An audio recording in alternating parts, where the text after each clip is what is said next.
We continue discussion on the contribution of motion of ferroelectric domain volts to piezoelectric effect, and we just said that it is ferroelectric domain volts that contribute to the piezoelectricity, but purely ferroelectric domain volts don't. How do domain volts actually move? Well, this is a non-trivial question.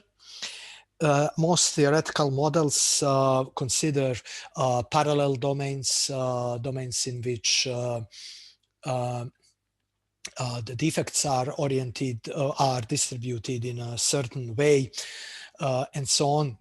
In one word, they consider ideal situation. This is not so most likely in real materials. One way in which domain volts move is through presence of the kinks that I have showed you before in one of the high resolution images. And so basically you would have a domain volt first that looks like this, and then we apply electric field, for example, in this direction, and then this domain volt would jump from one defect to another and move like that. Another way is that if a domain volt is strongly pinned, for example, at two places, that it then bends until the force is strong enough to detach it from this domain, and then the whole domain would translate until it reaches a new set of strong pinning centers, and so on. So we can define pinning centers which are stronger or softer, and so on. In principle, we don't have a good, as far as I know, good explanation of what is happening on atomic level with the movement of domain volts.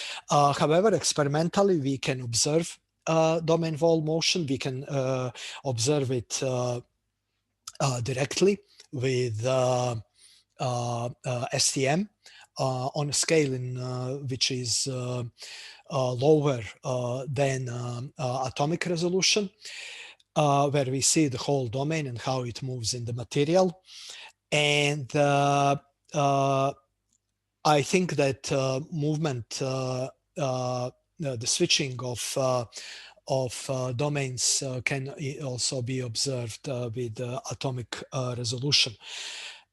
Very convenient way to look at movement of domain volts under especially electric field, but presumably also under pressure, is with X-ray diffraction.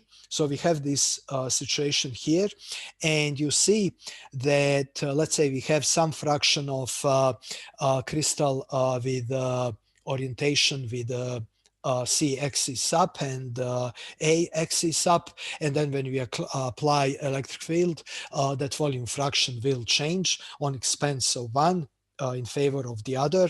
So in a tetragonal material, basically we would have a difference in intensities of 002 and 200 peaks in X-ray diffraction.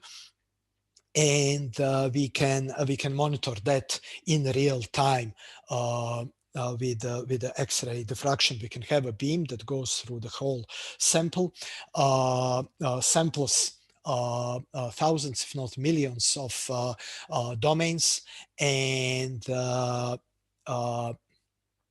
and then the transmitted beam is analyzed at different angles, and we can see this. So you see that picture here. So this is 002, and this is a 200 peak, and then we change a field with the time. The field is here negative, so it's a square wave, so it's negative, positive, negative. So here it's negative, here it's positive, here it's negative, and that favors either 002 200 or 002, and you see clearly in the intensities what is happening. So this particular one is described in this paper, and this was done with the stroboscopic neutron diffraction. And from this we can calculate strain and how much contribution we have to the strain from different contributions from different processes in the material. And for this PLZT, that's a lanthanum doped PZT, we will talk about PZT later on, we find out that the total measured piezoelectric coefficient is this. So that's when we take a piece of ceramic, we apply a pressure on it or electric field. We measure either strain or charge. In this case, it was under electric field because it's easier to be done. And we have a piezoelectric coefficient, which as a function of the field. So this is field, and I believe it's in volts per millimeter. It is nonlinear. And this nonlinearity is a consequence of domain wall motion. The domain walls will move more as we applied electric field. So the strain would here be a nonlinear function of the field and the piezoelectric coefficient. So this is not strain, this is piezoelectric coefficient, which is a linear function of the field, which means that the piezoelectric response is nonlinear. And since intrinsic response is linear, then that means that this is a contribution of domain walls. And we find out a very interesting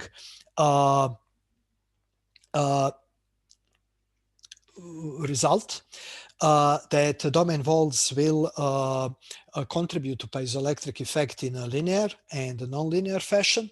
Nonlinear fashion is are these jumps of domain walls from one defect to another, as you will see later on from a model that I will present to you.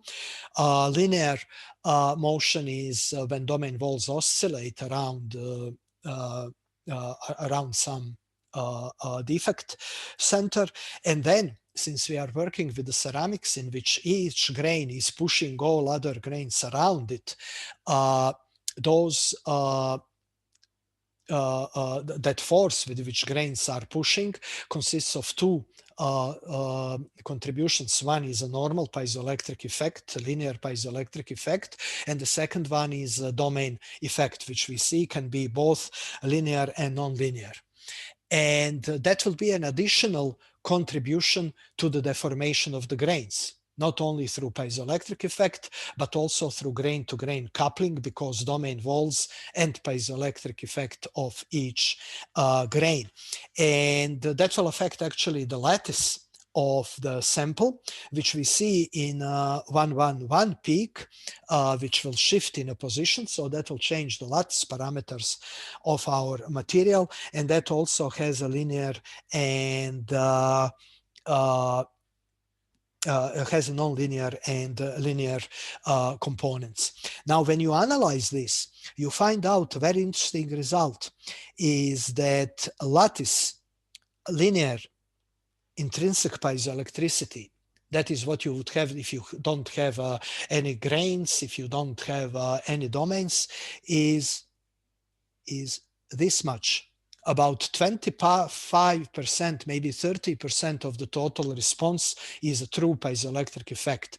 Everything else comes either directly or indirectly from the movement of domain walls. So at very large fields, you see here that domain walls give you this much. So almost 50%, 40-50% of the total response is due to domain walls. And there is a part which is nonlinear contribution of domain walls through coupling with lattice, with the deformation of the lattice. So domain wall contribution in ferroelectric materials, especially in ferroelectric ceramics, is something that cannot be neglected. It's actually a major component to the total piezoelectric effect. So how can we describe this? Is there some model that can describe this? Well, yes, in fact, there is a model that was empirically law that was empirically discovered by Rayleigh in magnetic materials and then theoretically derived by Nell, the same Nell who got Nobel Prize in magnetic materials. And now you may ask, what do magnetic and ferroelectric materials have in common? Well, they have in common domains. And it turns out, as is very often the case, that a certain law like this Rayleigh law is valid for many different phenomena. It can cover many different phenomena or in many different materials.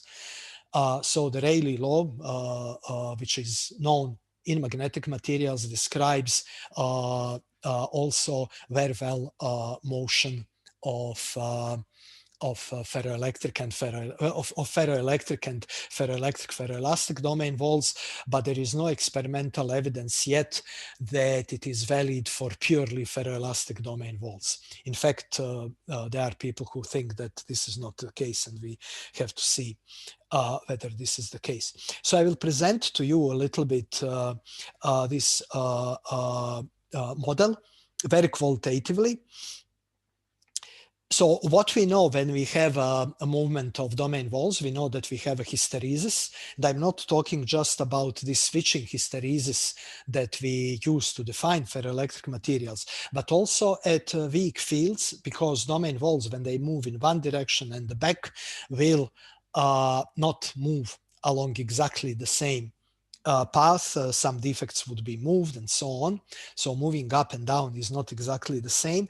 And these are experimental results. Here you get that the charge density for direct piezoelectric effect in these piezoelectric materials looks like this. So you don't get a straight line like you would expect in a piezoelectric material. You get something that is open, that is hysteretic. Okay, so that's the first thing. And the second thing is that charge density as a function of amplitude of the driving pressure and the piezoelectric coefficient are both functions of the field.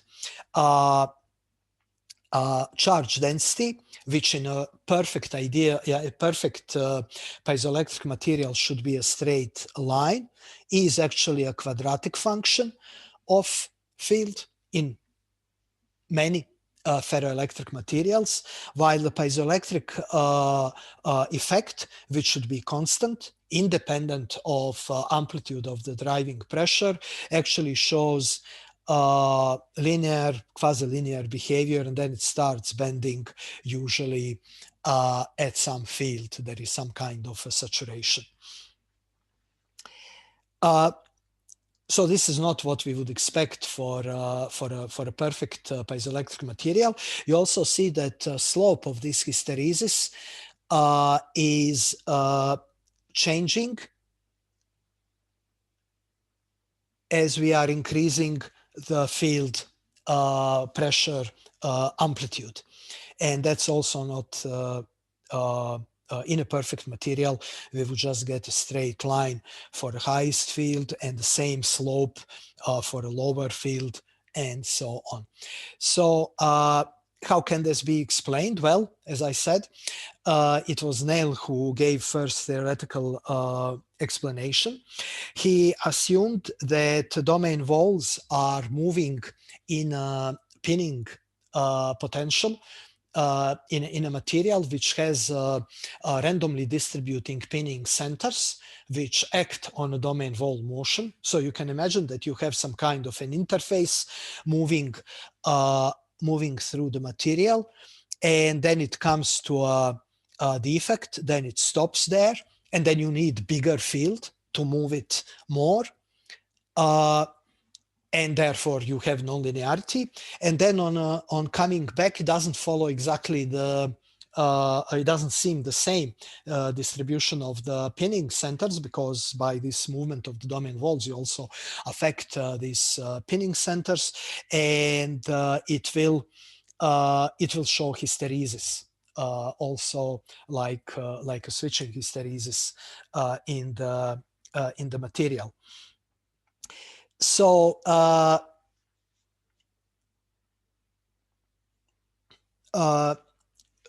Nail derived empirical relationships that were discovered by Nail, and this is valid for dielectric permittivity in ferroelectric materials, for piezoelectric constants. It's valid for magnetic susceptibility, but it is not sure that it is valid for elastic compliance. So the piezoelectric coefficient is a linear function of the field. It actually can have higher order terms, but at some field range, it should show linear behavior. Like here, you see there is this Rayleigh range, and then the strain or charge density is this hysteretic function.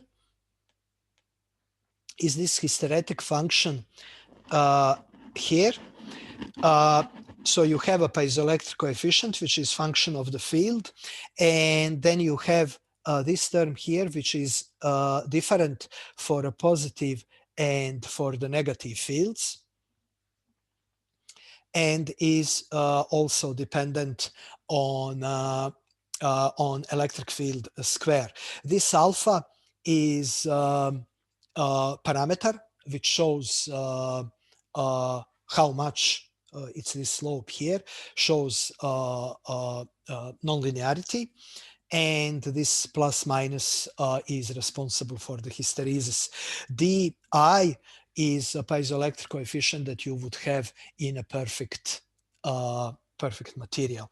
So this opening here is alpha, same alpha, which is responsible for the slope of the piezoelectric coefficient. So what this tells you is that hysteresis and nonlinearity have exactly the same origin under this model. It doesn't take into account other contributions to the hysteresis and to the nonlinearity. But if you have a movement of an interface in a such random potential, you would get this Rayleigh law as its simplest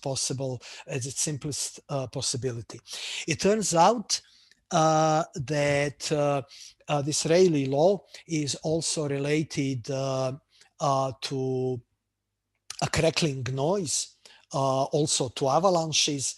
For example, if you take a paper and you crumble it with your hand, it will make a noise. And one can relate that noise to movement of interfaces in a random potential. Okay, you can imagine every jump of domain wall from one defect to another, if it makes a noise, and there are experiments in which this can be measured. This is called Barkhausen noise. Is like a jump from across one of these potential wells. And if your field is very small and the domain just moves at the bottom and doesn't jump any of these hills, then we are talking about just vibration of the domain walls at the bottom of one of these potential wells. So we have a relatively good description and understanding what is happening here, but as usually the case in this complex material, there will be other contributions which make this the convolution more complicated. In fact, this linear behavior that I have shown you here is also recorded here with X-ray diffraction, which was sensitive to domain wall motion. So we see that Rayleigh law also here with X-ray diffraction. And this is one of the best proofs that this Rayleigh law works for piezoelectric effect in ferroelectric materials. Just to give you an illustration, so this would be Rayleigh law. Rayleigh behavior. And this would be if you had a linear piezoelectric effect with some phase angle. You see that these hysteresis all have maximum on the same line. So if you calculate piezoelectric coefficient as a slope, it would not change with increasing field. You change strain or charge with increasing field, but you don't change the coefficient, which is a slope of charge or strain with respect to the field. So yes, these are Rayleigh relationships, theoretical interpretation by Nell. So I have mentioned that. Now, why is this hysteresis interesting? When we use piezoelectric effect in applications, we never use it under large field that we would have this big switching hysteresis. We use it under sub-switching conditions where domain walls move. As we have just seen, they move in a hysteretic fashion, but we don't have a full hysteresis as before. And even though we worked at the weak field conditions, there is still some of this hysteresis. In fact, there are two things which happen. So if you take a piezoelectric element and you apply electric field on it, you cycle that field, then you would get this hysteresis. It can be bended and so on. So these are commercial piezoelectric materials that are used in actuators. But another thing which is interesting is if you take that same piezoelectric material and you apply voltage that goes like this, so this is voltage as a function of time, then you get that displacement, which is what you would use in an actuator, will not look like this. In fact, that displacement would look like this. It takes time before it can saturate. So this is under DC condition. This is under AC.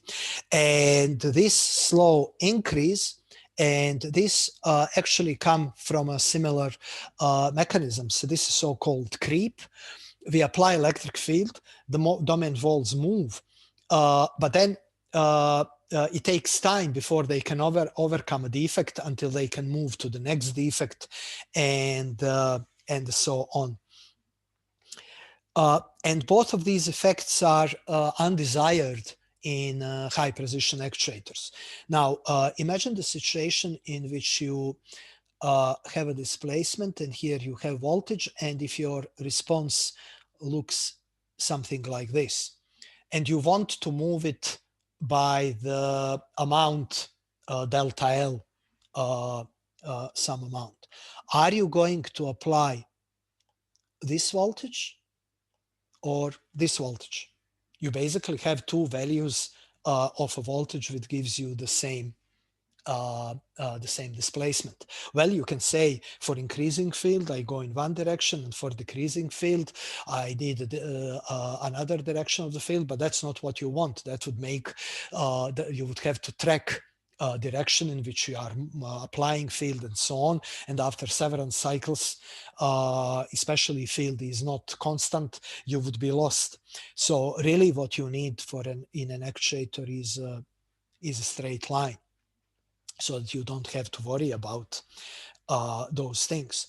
And the second one problem, imagine that you remember these tubes for scanning systems. You are working with IFM, atomic force microscope. You want to keep tip at a certain place, and you need the voltage to keep it there. Under that voltage, your actuator would still move. You have this creep, you have this drift of your scanning probe, and that's not what you want. So you would like to get something like this. Well, there are different ways in which you can handle this creep and hysteresis, and that is either to have material which is non-hysteretic and which doesn't give a creep, or you can use electronics to compensate for that. And we will discuss briefly both of these possibilities. So I'm going to finish this section by showing you different piezoelectric responses in different materials, and show you that you can get all kinds of things. So this is driving pressure. This is direct effect. This piezoelectric coefficient as a function of pressure. This is charge versus pressure, and this is dependence on frequency. And you see that some materials are indeed perfect piezoelectrics, almost perfect piezoelectrics. However, they usually have a very small piezoelectric coefficient. That's the price you have to pay. This is most widely used piezoelectric material. It shows nonlinearity, hysteresis, and the frequency dependence. This is lead titanate, which is almost linear, but it shows this large hysteresis, which I also showed you to compare with the rail, you remember.